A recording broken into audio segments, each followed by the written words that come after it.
परिवार के साथ में इसकी लंबी कहासुनी हुई है। उन्होंने कहा कि अब तुम अपनी पढ़ाई वढ़ाई सब छोड़ दो और तत्काल वापस आ जाओ, तुम शादी करके जो है वो तुम्हें जाना ही है। अब की बार जो है वो तुम मना नहीं करोगी और तुम्हारा जो पढ़ाई लिखाई, वो कौटिल्य एकेडमी में इंदौर में पढ़ाई लिखाई कर रही थी लड़की जो है वो, और साथ में वकालत कर रही थी। तो करियर ख़त्म करके अब तुम्हें सिर्फ जो है वो शादी करनी है। ये इस तरीके की बातें जब घर में चल रही थी तो उसका काफ़ी बहसबाजी हुई है। लड़की का जो है वो पढ़ने का मूड था और साथ साथ में अभी ये वकालत और सिविल जज की तैयारी करने का मूड था। तो इसने अपने इस दोस्त को, जो सारांश इसका दोस्त था, तो इससे बात करी। 6 तारीख को ये हरदा में एक केस के सिलसिले में गई थी, हरदा के आसपास में। वहीं पे ढाबे पे बैठ के एक तेजिंदर करके है, तेजिंदर सिंह और सारांश और लड़की, इन तीनों की बैठ के बात हुई। वहाँ पे इन लोगों ने प्लान किया कि किस तरीके से जो है अगर हम लोग मतलब बेसिकली ये छोड़ के भाग जाना है। तब ये भी बात हुई थी कि भाग जाना है तो अभी भाग जाते हैं, तो इतना सब कुछ करने की ज़रूरत क्या है। मगर उस टाइम पे ये बात हुआ कि ऐसा नहीं, अगर ऐसे करेंगे तो वो पता चल जाएगा। ये जो इंदौर बिलासपुर ट्रेन जा रही है वहाँ पे हम बैठेंगे।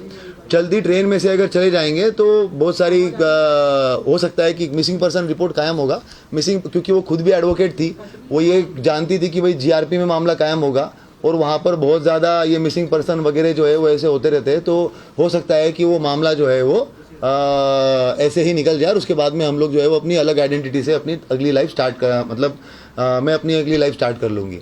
इस तरीके से इन लोगों ने प्लान बनाया। तेजिंदर जो है ये एक गाड़ी चलाने वाला ड्राइवर था। ये इसके संपर्क में जो है वो पिछले लगभग 3-4 महीने से आया हुआ था। तेजिंदर जो है वो सारांश के थ्रू इसके संपर्क में आया था। ये कहीं पे भी जाती थी, माहेश्वर या बाकी जब जगहों पे, तो ये तेजिंदर के साथ में ही जाती थी, तो तब से इसको जानती थी। ये इटारसी रेलवे स्टेशन के पास में रहता था। तो इनकी बात हुई कि कहाँ पर सीसीटीवी कैमरे नहीं है। तो तेजिंदर ने बताया कि इटारसी रेलवे स्टेशन जो है वो मैं बहुत अच्छे से जानता हूँ, वहाँ पर जहाँ पे कैमरे नहीं है वहाँ से मैं इसको लेके चला जाऊँगा। तो ये डिसाइड हुआ कि ये इंदौर से बैठेगी। उसके बाद में फिर जब ये ट्रेन में बैठी है तो इसने सारांश को फ़ोन किया है। कपड़े जो है वो सारांश शुजालपुर में रहने वाला है सारांश, और इंदौर में अप डाउन करता है। वहाँ से ये कपड़े खरीद के लेके आया उसके।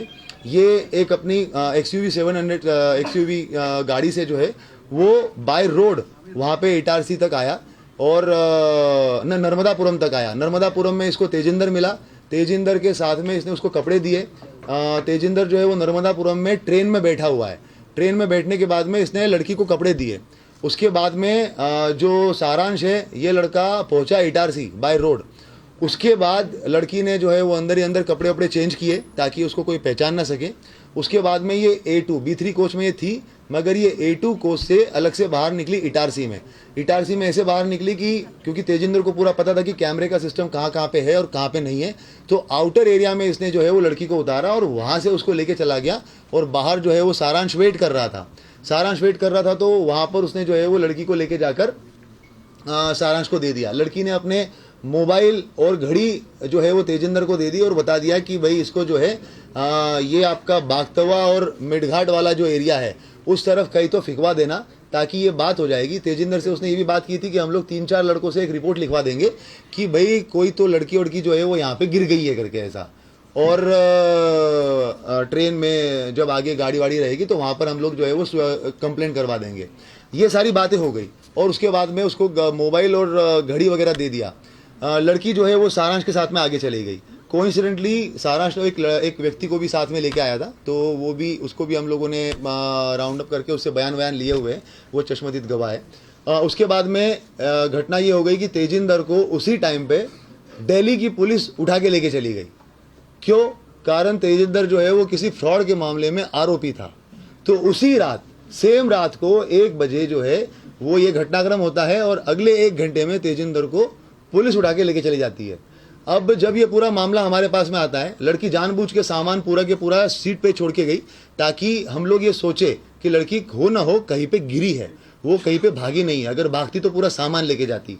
ये पूरा सोच के प्लान करके जो है वो सामान वहीं पर रखा गया था। उसके बाद में जैसा कि उसने सोचा था, जब हमारे पास में मामला आया, सारा डिस्कशन हुआ, बात यही हुई कि भाई सामान जो है वो पूरा के पूरा छोड़ के चली गई है। छोड़ के गई इसका मतलब कहीं ना कहीं गिरी होगी।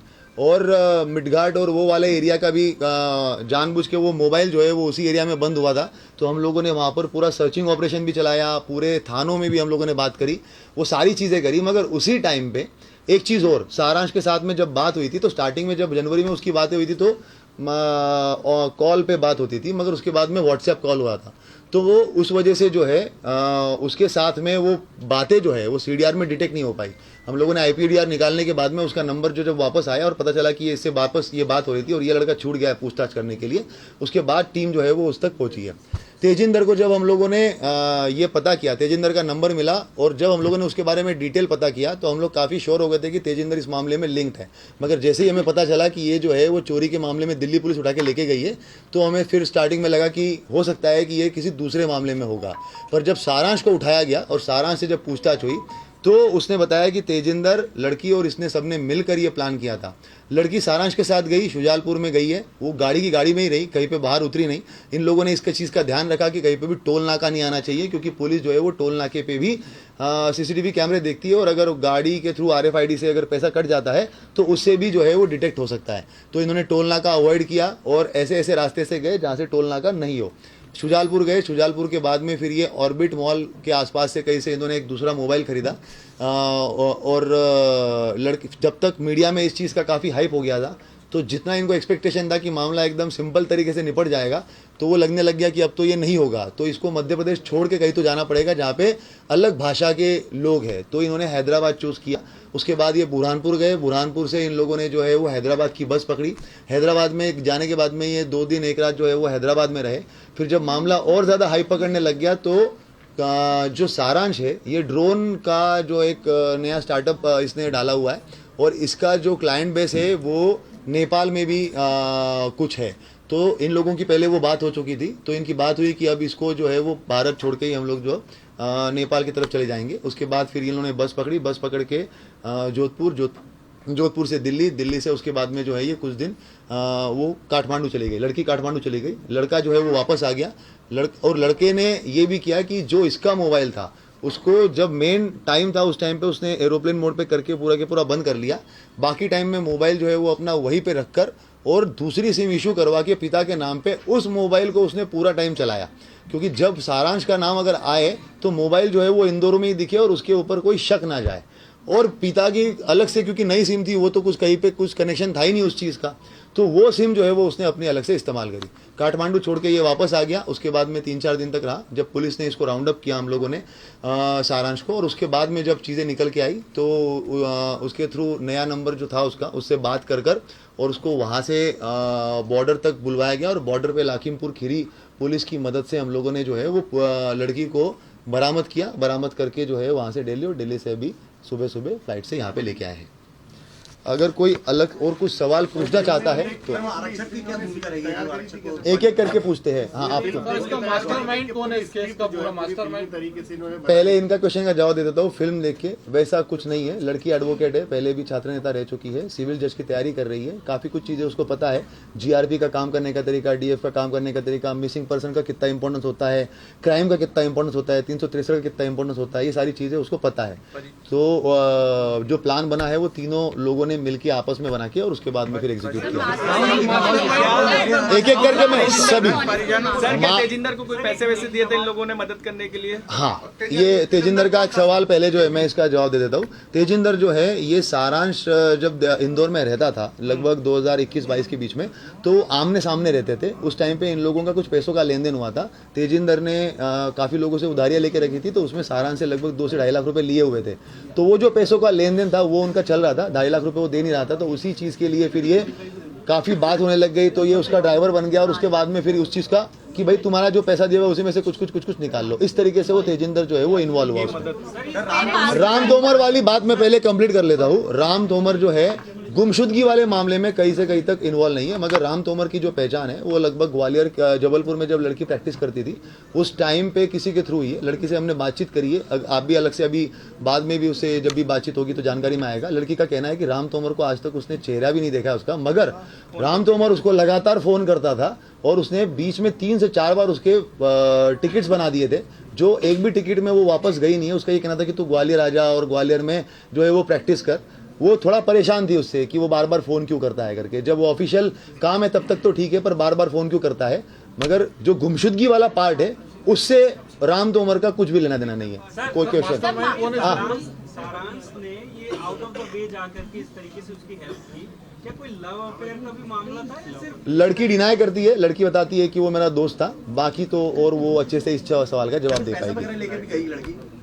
लड़की के पास में हाँ कुछ पैसा वगैरह, लड़की क्योंकि कमाती थी, खुद ही उसके केस वेस चलते थे, उसका जो है वो हरदा में भी एक अलग से केस पे काम कर रही थी, खंडवा में भी किसी केस पे काम कर रही थी, तो लड़की खुद भी कमाती थी। उसने अपने माँ का ऑपरेशन जो किया था, तो ऑपरेशन में भी उसने खुद ने पैसे जो है वो खर्च किए हैं, तो पैसा उसके पास में था और कुछ पैसा जो है वो सारा ने भी उसने पेरेंट्स को अंदाज था लड़की के पेरेंट्स को आपने कहा कि उन लोगों के बीच में काफी हाँ पेरेंट्स को जो है ये लगातार इनमें जो अगस्त के महीने में जब वो पटवारी का उसके पास में रिश्ता आया था और उसने ना बोला था, तो उस टाइम पे काफ़ी झगड़ा भी हुआ है, मतलब लगातार फ़ोन पे बात भी हुई है, माँ का भी झगड़ा हुआ है, माँ ने भी कहा है कि इसके अंदर जो है वो तुम्हें इस बार शादी करनी पड़ेगी वगैरह वगैरह। जिस तरीके से हर एक फैमिली में होता है कि भाई तुम्हें शादी करनी पड़ेगी, लड़के का कहना है कि नहीं मैं तो अपना लाइफ कोर करिए उसका। डेफिनेटली वो अगर ये सब चीज़ें इतनी हो रही है और उसके बाद ही 6 तारीख को हुआ है।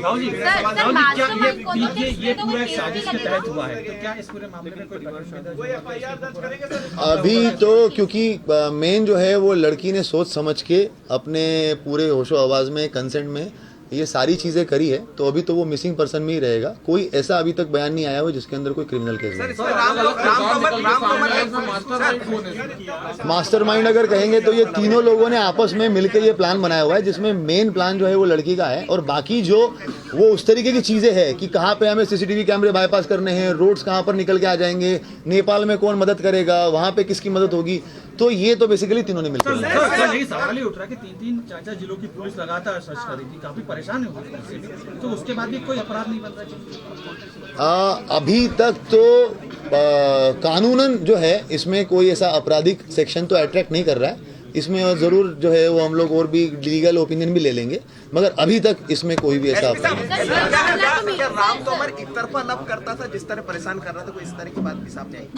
इस पे मेरा कुछ कहना उचित नहीं होगा। जो फैक्ट्स है वो तो मैंने आपको बता दिए कि फ़ोन वोन वो करता था, 3 से 4 बार उसने टिकट भी बनाया है जिसमें लड़की गई नहीं है वहाँ पर, तो एक तरफा ही डिस्कशन था, लड़की का कहना है कि, और कुछ जो है वो क्रिमिनल केसेस के अंदर उसने उसको मदद करी है, मतलब फोन वोन पे ही मदद करी है किसी के थ्रू रेफरेंस लेकर, जब वो जबलपुर में 2 साल प्रैक्टिस करती थी उस टाइम पे। सर लड़की इतनी ट्रैवल कर रही थी, बीच में सर आप लोग को खबर नहीं लगी थी कि हैदराबाद में है? लड़की जो ट्रैवल कर रही थी, सबसे पहले तो उसने अपना मोबाइल जो है वो मिडगार्ड सेक्शन में बंद करके फिकवा दिया था। उसके बाद में लड़की ने इस चीज़ का ध्यान रखा था, इवन मतलब जो ये घटनाक्रम हुआ है उसके 7-8 दिन पहले से भी जो है ना, लड़की का 31 जुलाई से लड़की के फ़ोन के अंदर भी जो है वो कुछ लोगों का बात बंद हो गया, BSNL का मोबाइल जो है वो बंद कर दिया, 2 सिम थे, 1 सिम बंद कर दिया। तो उसके बाद जब लड़की यहाँ से निकली है, तो लड़की निकलते वक्त भी जो हम लोगों ने CCTV कैमरे भी देखे हैं, उसके अंदर भी लड़की ने ये ध्यान रखा हुआ है कि वो गाड़ी के अंदर जो है वो लेटी हुई है, कहीं पे भी गाड़ी के विंडशील्ड में नहीं आ रही है, तो कैमरे में नहीं आई है। क्या मोबाइल फ़ोन भी जो सिम कार्ड भी जो है वो उसने मध्य प्रदेश में कहीं पे भी सिम कार्ड नहीं खरीदा है, ना उसने मोबाइल खरीदा, ना उसने सिम कार्ड खरीदा, और जब लड़का भी जो उसके साथ में था उसका मोबाइल वहीं पे रखकर कि भाई वो जो है उसकी लोकेशन लाइव रहे, दूसरा सिम लेके दूसरा मोबाइल लेके उसके साथ ट्रैवल किया। ये तो मिल गई, लेकिन इस तरह के और भी कितने मिसिंग मामले हैं अभी तक अपने पास जिसके ऊपर अभी भी कार्रवाई नहीं? ये तो अपन बाद में लास्ट में क्वेश्चन का जवाब देंगे, और कोई स्पेसिफिक जवाब। 13 दिन तक की प्लानिंग आपको क्या लगता है सिर्फ घर से भागने के लिए की थी? इस एक मतलब लॉजिकली सोचिए, घर से भागने के और भी तरीके होते हैं, लेकिन इतने अलग अलग जगह इतने लोगों को इन्वॉल्व करना सिर्फ घर से भागने के लिए?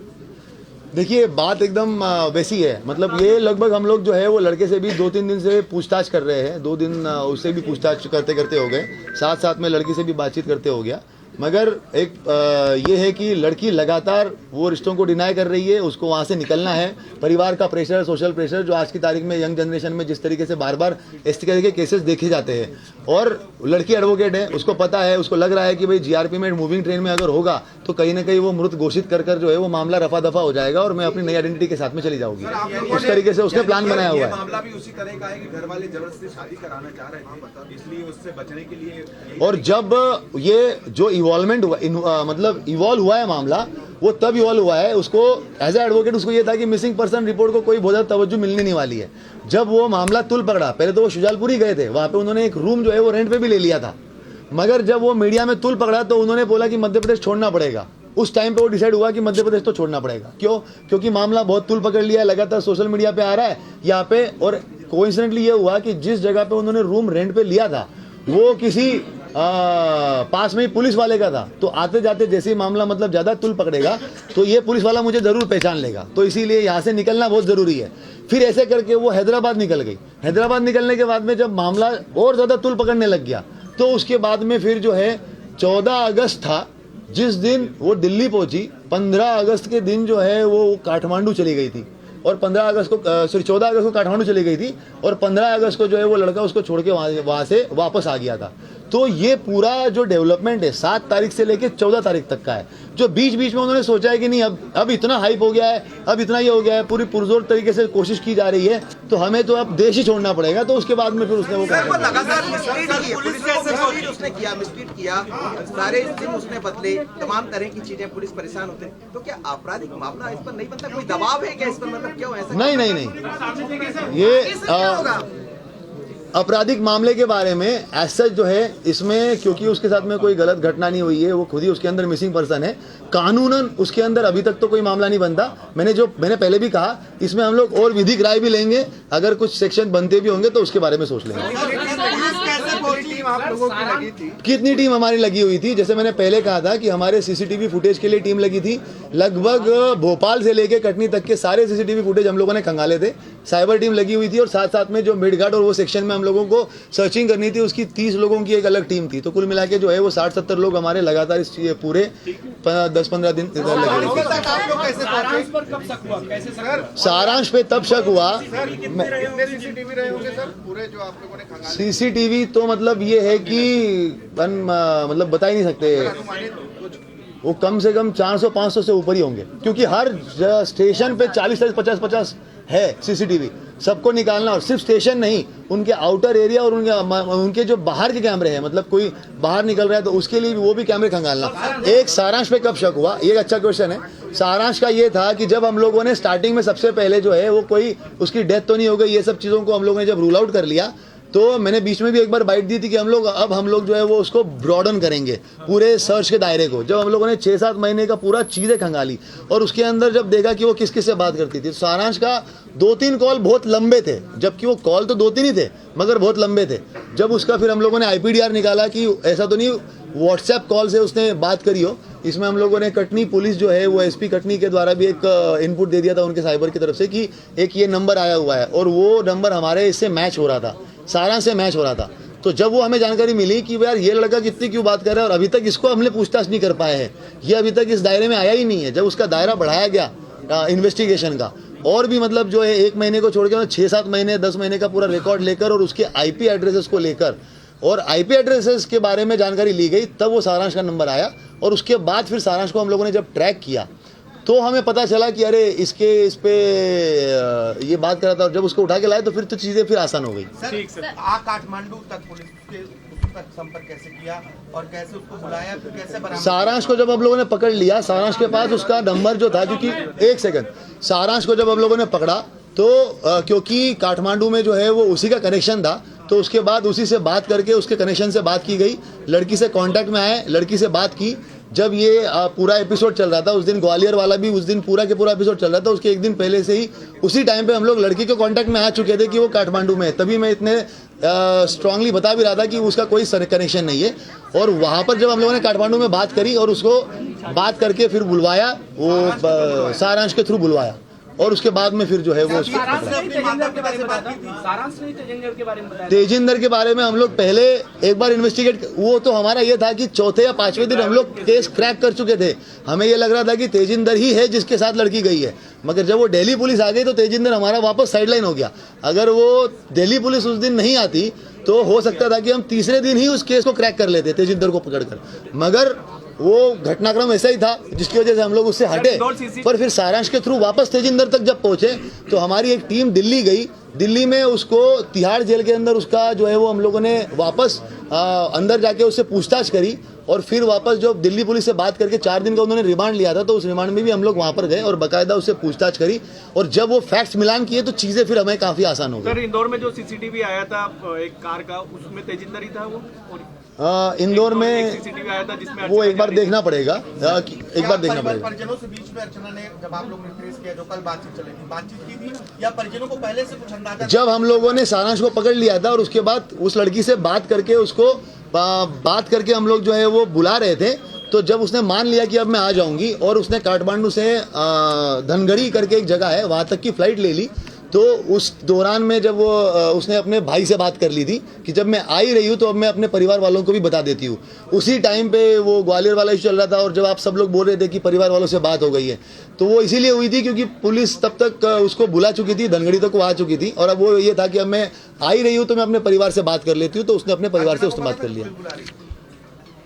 हम ही ने उसको बुलाया था। जब मैं वही तो बता रहा हूँ तुमको कि काठमांडू में जब थी तो सारांश के थ्रू बात हुई है, हमारा आईओ जो है वो उससे कांटेक्ट में आया और उसको बात करवाई है। बोलो। वो बोल रही थी कि नया पहचान करना है, तो नया पहचान के नए आधार कार्ड की जरूरत है, क्या आधार कार्ड बनवा लीजिए। वो एक सपना नाम का एक अलग कोई इसका आधार कार्ड रखी हुई थी, मगर जब वो काठमांडू और वो बॉर्डर क्रॉस किया है उसने, तो बाय रोड क्रॉस किया है। उसके अंदर ये है कि जब सारांश, एक सेकंड, सारांश उसके साथ में था तो सारांश का आईडी दिखाकर ही पूरी की पूरी गाड़ी पास हो गई, उसको आधार कार्ड दिखाने की जरूरत नहीं पड़ी। जब उसको वापस बुलाना था, एक सेकंड, जब उसको वापस बुलाना था तो हम लोगों ने वहाँ पर, वो एम्बेसी में गई, वहाँ पर भी हम लोगों ने बात करी, एम्बेसी के जो लोग थे वहाँ पर, और उसके बाद हम लोगों ने यहाँ से उसका वोटर आईडी जो है वो रिकवर करवाया उससे बात करके कि उसके हॉस्टल में अलमारी में रखा हुआ है, वोटर आईडी निकाल कर उसका पीडीएफ बना के एम्बेसी में भेजा वहाँ पे, और वहाँ से उसका टिकट बनवाकर और फिर धनगढ़ी भेजकर और उसको वापस बुलाया। सारांश ने माना है कि वो अर्चना को जो है युवती उसको प्यार करता था, लव, दोस्ती थी। ये सब जो है वो आप अर्चना से ही क्लियर कर लीजिए, लव प्यार वाला। बाकी अभी तो जो हमारे पास बयान है वो फ्रेंड। सपना नाम से आधार कार्ड था, क्या था, क्या उसने पहले से बनवा रखा था? उसका एक्चुअली घर का एक नाम और सपना भी है, तो उसने उसी नाम को अडॉप्ट कर लिया कि भाई मेरा नाम जो है वो सपना भी है करके। नहीं, आधार कार्ड तो उसका जो है वो इसी नाम से, अर्चना तिवारी का। घर का जो ऐसा होता है ना, हर आदमी का घर के भी एक नाम होता है, निकनेम टाइप का, निकनेम नहीं पर दूसरा नाम, तो उसका घर का एक नाम सपना भी है। तो उसने अपने आप को सपना नाम से ही जो है वो उसने अपने आप को सपना नाम से ही आगे बढ़ा दिया। और आपकी टीम को बधाई बहुत। Thank you very much. अभी जो है वो प्रेस कॉन्फ्रेंस बाद में उसके बयान वगैरह होने हैं, कंप्लीट कर मोस्ट प्रोबेबली 2-3 बजे तक हम लोग उसको परिवारजनों को सुपुर्द कर देंगे उसको। फिर हम पीछे चले जाएं। अभी क्या भोपाल में अर्चना? हाँ, भोपाल में ही है। हाँ,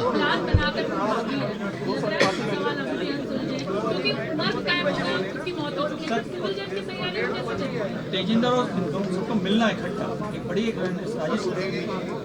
ये देखो, ये अलग अलग तरीके से देख सकते हो। आज की तारीख में इसके पहले भी 2-4 इंसिडेंट्स हो चुके हैं, मैं नाम नहीं लूंगा, मगर इस तरीके से लड़कियां भागती है। ये एक समाज का वो जो एक प्रेशर होता है ना कि भाई ये होना चाहिए, ऐसा होना चाहिए, जो जिसको आज की यंग जनरेशन डिफाई करती है, और उसके इन्फ्लुएंस में टीवी सीरियल देखकर इस तरीके से वो प्लान करना ये सब सारी चीजें होती है। सारांश के ऊपर क्या कोई मामला दर्ज हुआ है? एक लड़की को भगाने के आरोप में तेजिंदर दोनों इसमें शामिल? क्योंकि लड़की 18 साल से ऊपर है, अपने कंसेंट से उसके साथ गई है, तो अभी तक तो कानून में उसके ऊपर कुछ नहीं हो पाएगा।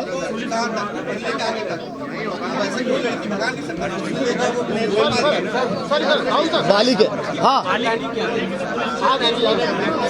फ्यूचर प्लानिंग तो बस ये है कि उसको जो है वो एक नई लाइफ स्टार्ट करनी थी। आगे आपको वही बता दें कि उसकी फ्यूचर प्लानिंग क्या थी।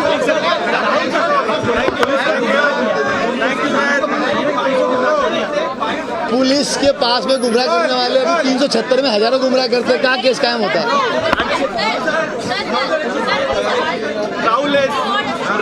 राहुल लोढ़ा इस वक्त में वो लास्ट में बता दूंगा तुमको। सर, कहाँ से मिली थी, कैसे मिली थी अर्चना, थोड़ा सा बताइए। अर्चना तिवारी जो है वो हमारी टीम को लखीमपुर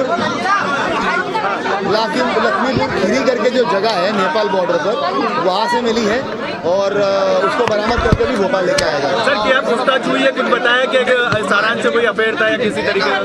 ये उसका पर्सनल मैटर है। अभी जो है वो सारांश और तेजिंदर जो है उसने उसकी मदद की थी, और उन सब लोगों को पूछताछ कर बयान लेकर अभी हम लोग कोई प्रॉब्लम नहीं होगा।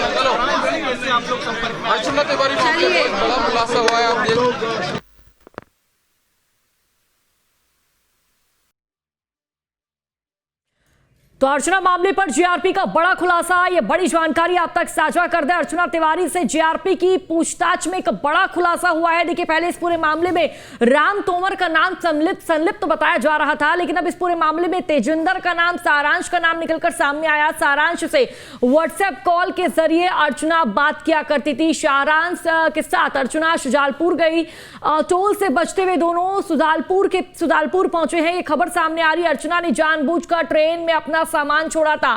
सारांश से व्हाट्सएप कॉल पर बातचीत करती थी अर्चना। देखिए, इस पूरे मामले में एक बड़ा खुलासा हो रहा है और इस पूरे मामले में एक बड़ा अपडेट ये भी सामने आया है कि अर्चना ने जब वो इंदौर ट्रेन में बैठी उससे पहले ही एक उसने फोन खरीदा, नया सिम खरीदा, जिसके माध्यम से वो बातचीत किया करती थी। देखिए, इस पूरे मामले में एक के बाद एक कई बड़े खुलासे और चौंकाने वाले खुलासे हो रहे हैं। और देखिए, अब जानकारी के अनुसार अर्चना ने जानबूझकर अपना सामान छोड़ा था। सारांश से व्हाट्सएप कॉल पर अर्चना बात करती थी। सारांश के साथ अर्चना सुजालपुर गई, टोल से बचते हुए दोनों सुजालपुर पहुंचे। अर्चना और सारांश हैदराबाद भी गए थे। इस पूरे मामले में ये भी एक बड़ा अपडेट सामने आ रहा है कि दोनों हैदराबाद भी गए थे और इसके साथ ही सारांश अर्चना को काठमांडू छोड़कर वापस आया था। सारांश और तेजेंद्र दोनों अर्चना तिवारी के दोस्त बताए जा रहे हैं और इसके साथ ही दोनों साथ में इंदौर कुछ समय आसपास रहे हैं। राम तोमर का इस मामले से कोई लेना देना नहीं है। जब पुलिस की यहाँ पर ब्रीफिंग हुई तो पुलिस का कहना है कि इस पूरे मामले में राम तोमर का नाम भी सामने आ रहा था, लेकिन राम तोमर का इस पूरे मामले से कोई लेना देना नहीं है। सारांश ने अर्चना को नेपाल भेजा, सारांश अर्चना को काठमांडू छोड़कर वापस आया। दोनों साथ में इंदौर में कुछ समय आसपास भी रहे हैं, ये भी खबर सामने आ रही है। देखिए, इस पूरे मामले में एक के बाद एक बड़े खुलासे। हालांकि राम तोमर का इस पूरे मामले से कोई लेना देना नहीं था, लेकिन राम तोमर अर्चना को परेशान किया करता था, ये भी खबर आप तक साझा कर दे। तो इस पूरे मामले में एक के बाद एक कई बड़े खुलासे हो रहे हैं। देखिए, जानकारी के अनुसार अर्चना शादी नहीं करना चाहती थी। परिजनों ने एक पटवारी लड़के से परिजन उसकी शादी करवाना चाहते थे और अर्चना ये शादी नहीं करना चाहती थी। सारांश और अर्चना एक ही ट्रेन में सवार थे, ये भी जानकारी सामने आ रही है। तेजेंद्र सिंह, अर्चना तिवारी और सारांश ने मिलकर ये पूरा प्लान बनाया और देखिए, ये पूरा प्लान इन तीनों के द्वारा मिलकर बनाया गया है। सारांश अर्चना के गायब होने से पहले उसके लिए कपड़े लेकर आया था, ये भी इस पूरे मामले में एक बड़ा खुलासा। अर्चना दूसरे कोच और इटारसी आउटर पर उतरी, ये भी खबर सामने आई है। और इसके साथ ही आपको बता दें, जब उमरिया स्टेशन से अर्चना का सामान पुलिस के हाथ लगता है तो कई बड़े सवाल खड़े हो रहे थे कि अर्चना का सामान यहाँ पर है, लेकिन अर्चना कहाँ है। और इस पूरे मामले में अब अपडेट ये सामने आ रहा है कि सारांश से देखिए व्हाट्सएप कॉल पर अर्चना बात करती थी। अर्चना ने जानबूझकर अपना सामान, अपना बैग छोड़ा था। सारांश के साथ अर्चना शुजालपुर गई, अर्चना हैदराबाद भी गई और उसके बाद अर्चना काठमांडू भी गई, यानी कि नेपाल के काठमांडू भी अर्चना गई है। देखिए, इन 14 से 15 दिनों के अंदर, जब तक अर्चना 7 तारीख से अर्चना गुम थी, गायब थी, अर्चना का कोई पता नहीं लग पा रहा था और एक एक दिन बीतता गया। पुलिस प्रशासन द्वारा देखिए लगातार जो सर्चिंग अभियान है वो तेज किया गया। अर्चना को जंगलों में ढूंढा गया, अर्चना को नदी में ढूंढा गया, हर एक तरफ, हर एक कोने को पुलिस प्रशासन ने अच्छी तरह से खंगाला है। चाहे बात जीआरपी टीम की कर ले और सीसीटीवी खंगाले गए हैं। देखिए, 4 टीमें गठित की गई थी, टीमें बढ़ती गई। लगभग पुलिस की 6 टीमें अर्चना को ढूंढ रही थी। एक टीम सीसीटीवी कैमरे, हर एक सीसीटीवी कैमरे खंगाल रही थी कि अर्चना का कोई भी सुराग इन सीसीटीवी कैमरों के माध्यम से मिले। दूसरी टीम अर्चना की घने जंगलों में तलाश कर रही थी कि कोई भी सुराग अर्चना का जैसे तैसे बस पुलिस के हाथ लग जाए। और तीसरी टीम नदी में सर्चिंग अभियान चला रही थी कि अर्चना का कुछ तो पता चल सके। लेकिन इस बीच अपडेट बड़ा ये सामने आ रहा है कि अर्चना सुरक्षित है, अर्चना के साथ कुछ भी नहीं हुआ है और अर्चना अभी भोपाल में है, पुलिस की देखरेख में है और पुलिस प्रशासन द्वारा लगातार अर्चना से बातचीत की जा रही है। ये बड़ी खबर आप तक साझा कर दे। देखिए, अर्चना शादी नहीं करना चाहती थी, इस चक्कर में अर्चना परेशान थी। पटवारी से अर्चना के घर वाले शादी करवा रहे थे और अर्चना शादी नहीं करना चाहती थी, जिसके बाद अर्चना ने ये बड़ा कदम उठाया, कुछ दिन लापता होने का, गायब होने का। तो बड़ी खबर आप तक साझा कर दे। देखिए, इस पूरे मामले में एक के बाद एक कई बड़े खुलासे सामने आ रहे हैं। जीआरपी पुलिस की पत्रकार वार्ता आपने देखी, बड़े खुलासे इस पत्रकार वार्ता के दौरान किए गए। और देखिए, अर्चना तिवारी की मर्जी के खिलाफ परिजन उसकी शादी करना चाह रहे थे। ये भी आपको बता दें जिसके चलते अर्चना ने बड़ा कदम उठाया। तेजेंद्र सिंह, अर्चना और सारांश ने मिलकर प्लान बनाया। अर्चना नहीं करना चाहती थी पटवारी के लड़के से शादी, लेकिन उसके घर वाले पटवारी के लड़के से शादी करवाना चाहते थे। और देखिए, पटवारी लड़के से शादी करवाना चाहते थे, जिसके बाद तेजेंद्र सिंह, अर्चना और सारांश ने मिलकर ये पूरा प्लान तैयार किया है। अर्चना शादी नहीं करना चाहती थी, परिजन एक पटवारी लड़के से शादी कराना चाहते थे, जिसके बाद अर्चना ने बड़ा कदम उठाया। हालांकि अर्चना तिवारी से जीआरपी की पूछताछ में बड़ा खुलासा हुआ है। तो परिजन एक पटवारी लड़के से शादी कराना चाहते थे, ये खबर सामने आ रही है। तो तेजेंद्र सिंह, अर्चना और सारांश ने मिलकर ये प्लान बनाया था। राम तोमर का इस मामले से कोई लेना देना नहीं है। देखिए, कल तक राम तोमर का नाम इस पूरे मामले में सामने आ रहा था कि राम तोमर इस मामले में अर्चना के लापता होने में राम तोमर की संलिप्तता है, लेकिन अब ये अपडेट सामने आया है कि राम तोमर की कोई इसमें संलिप्तता नहीं है। राम तोमर पिछले समय अर्चना को केवल परेशान किया करता था और अर्चना मिसिंग केस में राम तोमर का कोई हाथ नहीं है। ये फिलहाल जानकारी सामने आ रही है। राम तोमर अर्चना को परेशान किया करता था, तो अर्चना नहीं करना चाहती थी पटवारी लड़के से शादी, लेकिन घर वालों द्वारा अर्चना पर दबाव बनाया जा रहा था और जिसके चलते अर्चना परेशान हो गई। अर्चना देखिए सिविल जज की पढ़ाई कर रही है और ऐसे में इंदौर से कटनी के लिए रवाना होती है, लेकिन लापता हो जाती है। और एक एक दिन देखिए उसके घर वाले लगातार एक ही गुहार लगा रहे थे कि हमारी बच्ची हमें सुरक्षित मिले, और वही हुआ। अर्चना सुरक्षित है, अर्चना के साथ कोई अनहोनी नहीं हुई है, लेकिन इस पूरे मामले ने सबको हैरान कर दिया है, चौंका दिया है, क्योंकि कयास कहीं लगाया जा रही थी कि अर्चना आखिरकार गई तो कहाँ गई, क्योंकि कुछ दिनों पहले अर्चना एक मिस्ट्री बन चुकी थी। हर तरफ अर्चना को ढूंढा जा रहा था, खोजा जा रहा था, खंगाला जा रहा था, लेकिन अर्चना का एक भी सुराग पुलिस के हाथ नहीं लग रहा था। लेकिन इस पूरे मामले में अब ये बड़ा अपडेट सामने आया है। अर्चना का पता चल चुका है और अर्चना तिवारी इटारसी के आउटर पर उतरी थी। अर्चना तिवारी इसके बाद बाय रोड शुजालपुर पहुंची है। देखिए, अर्चना ने उसके बाद ट्रेन में सफर नहीं किया, अर्चना बाय रोड शुजालपुर पहुंची। शुजालपुर में सारांश नाम के युवक से अर्चना की मुलाकात होती है। 2 दिन तक शुजालपुर में ही अर्चना तिवारी रहती है। पुलिस को अर्चना तिवारी और सारांश के शुजालपुर में सीसीटीवी फुटेज भी मिले हैं। और साथ ही मैं आपको बता दूं कि शुजालपुर में 2 दिन रुकने के बाद नेपाल के लिए अर्चना तिवारी रवाना हो जाती है। उसके बाद सारांश ने ही अर्चना तिवारी को नेपाल भेजा था, ये खबर सामने आ रही है। अर्चना तिवारी ने इंदौर में ट्रेन में बैठने से पहले एक नया मोबाइल भी खरीदा था। अपडेट के अनुसार आपको हम बता रहे हैं, देखिए अर्चना इंदौर में ट्रेन में बैठने से पहले एक मोबाइल भी खरीदती है, एक नया मोबाइल अर्चना खरीदती है और उसी के जरिए अपने जो करीबी है, जो जानने वाले हैं, 14 से 15 दिन जिनके संपर्क में अर्चना रही है, उनसे अर्चना ने बातचीत की है। देखिए, अब एक बड़ा खुलासा ये हो रहा है कि सारांश से व्हाट्सएप कॉल के जरिए अर्चना बातचीत करती थी। तो टोल से बचते हुए यानी कि बाय रोड शुजालपुर पहुंचे हैं अर्चना और सारांश। अर्चना तिवारी ने इंदौर में बैठने से पहले फ़ोन खरीदा। एक आपको बता दें कि नए मोबाइल और नई सिम से ही सारांश के संपर्क में अर्चना तिवारी लगातार थी। तो अर्चना तिवारी से जीआरपी के बड़े अधिकारी लगातार पूछताछ कर रहे हैं। अर्चना तिवारी सारांश से आमने सामने इनको बैठाकर पूछताछ हो रही है। पिछले 12 दिन से यानी कि अर्चना 7 अगस्त से ही लापता थी, 7 अगस्त की रात से ही लापता थी। किस किस के संपर्क में अर्चना रही है, कहाँ कहाँ अर्चना गई है, और तमाम सवालों के जवाब ढूंढने में पुलिस की टीम लगी हुई है। तो जीआरपी पुलिस ने पत्रकार वार्ता की है। पत्रकार वार्ता के दौरान तमाम बड़े राज में से पुलिस ने पर्दा उठाया है और ज्यादा जानकारी साझा करेंगे संवाददाता अतुल हमारे साथ थोड़ी देर में जुड़ेंगे, लेकिन फिलहाल ये बड़ा अपडेट आप तक साझा कर दे। इस वक्त लखीमपुर खीरी से पुलिस अर्चना को भोपाल ले आई है। इस वक्त जो अर्चना है भोपाल में है, अर्चना से पूछताछ चल रही है। अर्चना और सारांश को आमने सामने बिठाकर लगातार देखिए जीआरपी की टीम पूछताछ कर रही है और एक के बाद एक कई बड़े खुलासे इस पूरे मामले में हो रहे हैं।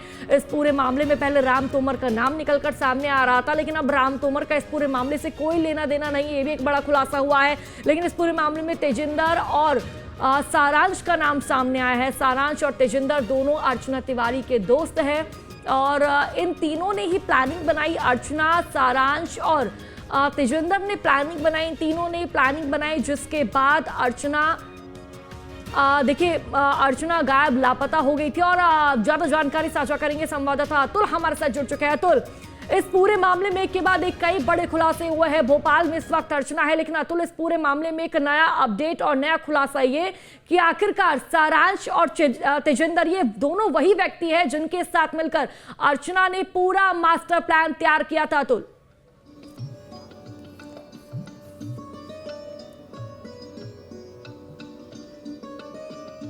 अतुल क्या आप मुझे सुन पा रहे हैं? माइंड है दरअसल अर्चना के परिजन उसकी शादी परिजन की शादी करने चाहते थे और करना चाहते थे और बात करना चाहते थे, लेकिन स्पष्ट तौर पे अगर हम देखें तो मैं बात यहाँ पे कोशिश करूँगा। एसपी लोढ़ा साहब हैं जो हमसे बात करने की कोशिश करेंगे, लेकिन देखिए शुरुआती दौर में जिस तरीके से शादी का पूरा मामला है और शादी से इनकार अर्चना ने किया था, जिसके बाद ये पूरी पटकथा लिखी गई और जिस तरीके से सायांश का और तेजिंदर का पूरा मामला सामने निकल के आया, जिस तरीके से इटारसी के आउटर पर जो है अर्चना उतरी और उसके बाद से ही ये पूरी कहानी सामने निकल के आई। लगभग 2000 से ज़्यादा सीसीटीवी कैमरे के माध्यम से सर्चिंग की गई, लेकिन सवाल ये उठ रहा था कि आखिर अर्चना ने ऐसा क्यों किया। तो इस पूरे मामले को सामने ये बात निकल के आ रही है, जिसकी जीआरपी पुलिस ने इसकी पुष्टि करी है कि अर्चना की शादी पटवारी से की जा रही थी, जिसको लेके अर्चना बिल्कुल नाखुश थी और चूंकि परिजन लगातार दबाव बना रहे थे और रक्षाबंधन के दौरान वो अपने घर जा रही थी, लेकिन उस दौरान उसको ये बात समझ आ चुकी थी कि वापिस उसे जो है कटनी से वापिस इंदौर नहीं जाने दिया जाएगा, इसलिए उसने बीच में ही इस प्रकार का पूरा प्लान बनाया। वहाँ पे ट्रेन के अंदर अपना बैग छोड़ा और ये बैग इसलिए भी छोड़ा ताकि ये मैसेज आ सके कि अर्चना जो है गुमशुदा हो चुकी है। और ख़ास बात यह है कि जैसे ही जिस तरीके से यहाँ से शाजापुर पहुंची, शाजापुर से पहुँचने के पहले भी पूरी एक रणनीति तैयार की गई थी। अर्चना ने तमाम वो टोल प्लाजा इस्तेमाल किए गए जहाँ पर सीसीटीवी कैमरे नहीं लगे थे, क्योंकि अगर उन कैमरे में वो कैद हो जाती तो कहीं ना कहीं पूरा खेल अर्चना का खुल जाता। लेकिन सीधे तौर पर शुजालपुर पहुंचे, लेकिन जिस तरीके से पूरा मामला मीडिया ट्रायल के बीच में आया और मीडिया ट्रायल के आने के बाद अर्चना और सायांश, क्योंकि ये दोनों ही साथ में गए थे, इस बात को समझ रहे थे कि ये पूरा मामला अब मीडिया ट्रायल में आ चुका है, इसलिए शुजालपुर से वो हैदराबाद पहुंचे और हैदराबाद में भी 2-3 वहाँ पे रुके। लेकिन हैदराबाद में जाने के बावजूद उन्होंने वहाँ से नेपाल पहुंचे, क्योंकि जिस तरीके से पूरा मामला टोल पकड़ रहा था और टोल पकड़ने के बाद सर में कैसा खुलासा हुआ सर, किस तरीके से आप तक ये पूरा मामला पहुंचा? ये जो लड़की इंदौर बिलासपुर ट्रेन से गायब हो गई थी, उसमें हम लोगों ने स्टार्टिंग से जब इन्वेस्टिगेशन स्टार्ट की, पहले 2-3 दिन के अंदर हम लोग एक तेजिंदर नाम के व्यक्ति को जो है वो ट्रेस कर चुके थे और जो हम लोगों को लग रहा था कि इसी के साथ में और इसी के कंसेंसस से जो है वो लड़की कहीं ना कहीं भागी है, जो कि शक भी हमारा सही था। मगर जब और जानकारी ली तो पता चला कि उसी दिन 7 तारीख को ही 1 बजे जब वहाँ पे ट्रेन आई है तो 3 बजे के आसपास में उसको जो है वो पुलिस, दिल्ली पुलिस एक धोखाधड़ी के मामले में पकड़कर दिल्ली लेके चली गई है। तो तब हमारा ये था कि हो सकता है कि वो कोइंसिडेंटली वहाँ पर आ गया हो और उसके बाद में उसको जो है वो लेके चले गए। उसके बाद हम लोगों ने सर्चिंग वगैरह करवाया, क्योंकि जो हमारे पास में क्लूज थे, लड़की का सामान ट्रेन में था, सारी चीज़ें थी, तो वो इस तरफ इंगित करते थे कि लड़की कहीं ना कहीं गिर गई होगी। तो हम लोगों ने फिजिकल सर्च भी करवाया, नर्मदा में एनडीआरएफ को भी कुदवाया, सारी चीज़ें चेक करवाई, मगर वहाँ पे जब नहीं मिली और उसके बाद जब हम लोगों ने वो जांच का दायरा और बढ़ाया और जब वो जांच का दायरा 8-10 महीने पे गया, तो हमें जनवरी के महीने में जो 2 या 3 बार उसने उससे बात करी है सारांश से, मगर लंबी बात की है। बाद में वो व्हाट्सएप कॉल करती थी, तब तक हमारी आईपीडीआर भी आ गई थी। जब आईपीडीआर का नंबर और वे सारांश से बात, ये दोनों नंबर जब मैच हो गए तो उसके बाद हम लोगों ने सारांश को उठाया और जांच का दायरा बढ़ाने के बाद में ये क्लू मिला। सारांश को पकड़ने के बाद में जब उसका दूसरा मोबाइल चेक किया गया तो उसका जो ट्रेस था, मूवमेंट था, वो मूवमेंट कहीं हैदराबाद और अलग से जोधपुर दिल्ली टाइप का था, जो अनयूजुअल टाइप का था। और उससे पूछताछ करने के बाद में फिर फाइनली लड़की का जो है वो हमें पता चला। नेपाल कैसे पहुंची और नेपाल से रिकवर कैसे किया आप लोगों ने, क्या पूरी टीम? पहले लड़की का ये था कि भाई कहीं ना कहीं जो है वो इंदौर या उसके आसपास में ही कहीं रहेगी। उसने रेंट पे घर भी लिया था शुजालपुर के आसपास में, मगर जब मामला मीडिया में हाई पकड़ा तो उसके द्वारा ये सोचा गया कि भाई हिंदी भाषिक स्टेट जो है वहाँ से दूर कहीं निकल जाती हो, तो उसने हैदराबाद चली गई। हैदराबाद में वो 2 दिन 1 रात रही भी है वहाँ पे। मगर जब मामला और ऊपर तुल पकड़ा नेशनल लेवल पे, तो उसने सोचा कि मैं हैदराबाद देश छोड़ के ही कहीं चली जाती हूँ। तो जब उसका वो दोस्त था, उसका काठमांडू में नेपाल में कनेक्शन थे, तो जो पहले उनकी बात हो चुकी थी, तो उस कनेक्शन को इस्तेमाल करके वो नेपाल चली गई। इसमें प्रेम प्रसंग का मामला भी सामने आ रहा है, क्योंकि सायांश जो इस युवक की बात की जा रही है उसके साथ ही हर जगह वो पहुंची है, तो इसमें प्रेम प्रसंग का भी मामला है क्या? लड़की ने इस बात को डिनाई किया है। लड़की का बोलना है कि वो उसका दोस्त था, बाकी चीज़ें जो है वो वही ज़्यादा अच्छे से पता लगातार। लेकिन पुलिस सर्च कर रही थी और काफ़ी टीमें इसके अंदर लगी थी, तो आपको लग रहा है कि इसके खिलाफ कोई प्रकरण भी दर्ज होगा, क्योंकि पूरा मामला पुलिस को गुमराह करने का भी है? अभी तक तो जो है लड़की बालिग है, बालिग अपने मन से गई हुई है तो मिसिंग पर्सन रिपोर्ट ही कायम करके उसमें कार्रवाई की जा रही है। मगर ये जरूर है कि उसमें हम लोगों ने विधिक राय के लिए एक अलग से भेजा हुआ है। अगर उसमें कुछ निकल के आएगा तो डेफिनेटली उसमें कार्रवाई। आखिरी सवाल लूंगा सर कि अभी और भी पूछताछ होनी है, कुछ और भी बचा है? अभी सुबह 6 बजे जो है वो हम लोग अर्चना तिवारी को यहाँ पे लेके आ चुके थे भोपाल में। तब से हमारी टीमें जो है वो उससे पूछताछ कर रही है। अभी उसके कुछ बयान होना बाकी है, वो बयान कंप्लीट करके और उसके बाद में फिर उसको परिवारजनों के हवाले कर दिया जाएगा। तो ये थे रेलवे एसपी राहुल लोढ़ा जी साफ तौर पे बता रहे हैं कि पूरा मामला क्या था। देखिए जिस तरीके से ये कहा जा रहा था कि अर्चना की शादी जबरदस्ती कराने की कोशिश परिजनों के द्वारा की जा रही थी और इसी से ही अर्चना नाराज चल रही थी। देखिए ये पूरा एक घटनाक्रम तैयार किया गया, एक पूरी साजिश तैयार की गई जिसके किरदार 3 लोग थे खुद, जिसमें अर्चना थी। अर्चना ने सायांश के सबसे पहले क्योंकि तेजिंदर से मदद ली, जब वो इंदौर से कटनी के लिए जा रही थी उस दौरान उसने तेजिंदर को फोन लगाया क्योंकि तेजिंदर उसका पुराना क्लाइंट रहा है। क्योंकि जब वकालत वो करती थी उस दौरान तेजिंदर के संपर्क में रहा। तेजिंदर से उसने पूरी कहानी बताई, उसने बताया कि वो घर नहीं जाना चाहती है। उसके दौरान उसने जो है बीच ट्रेन से वो रुकी, जिस कोच पे बैठी थी यानी कि B2 में वो बैठी थी। B2 में उसने पूरा सामान छोड़ा, उस कोच के अंदर से सामान छोड़ा और A2 से वो नीचे उतरी और आउटर में उसने जो ट्रेन रुकी वहां पे उतरी ताकि किसी प्रकार के CCTV कैमरे के नजर में वो ना आए। उसके बाद तेजिंदर के साथ वो वहां से निकली। हालांकि इस दौरान तेजिंदर ने उसके लिए कपड़े भी खरीदे। सायांश के साथ जो है वो सुजालपुर के लिए निकली। सुजालपुर में करीब 2 दिनों तक वहां पे रही। चूंकि जिस घर में वो रह रही थी वो घर खुद पुलिस वालों का था, यानी किराए से मकान लिया हुआ था, वो खुद पुलिस वालों का था। और इस बात को अर्चना समझ रही थी क्योंकि पूरा जो मामला था पुलिस ट्रायल के अंदर आ चुका है और पुलिस लगातार जो मीडिया सीधे तौर पे इस चीज को हाइप दे रही थी। तो इस सीधे तौर पे इस बात को वो समझ पा रही थी कि क्योंकि वो खुद जिसका घर है वो पुलिसकर्मी है तो ऐसे में जल्दी वो पकड़ाई जा सकती है। उसके बाद उसने हैदराबाद का रुख किया क्योंकि मध्य प्रदेश हिंदी भाषी जो प्रदेश है उसने उसको छोड़ा और हैदराबाद गई। हैदराबाद में भी लेकिन जिस तरीके से लगातार देख रहे थे कि मध्य प्रदेश बड़े खुलासे हुए हैं। अर्चना कहां गई, कहां रही, अभी और भी ज्यादा अपडेट सामने आना बाकी है। फिलहाल आपका बहुत बहुत शुक्रिया जानकारी हम तक पहुंचाने के लिए।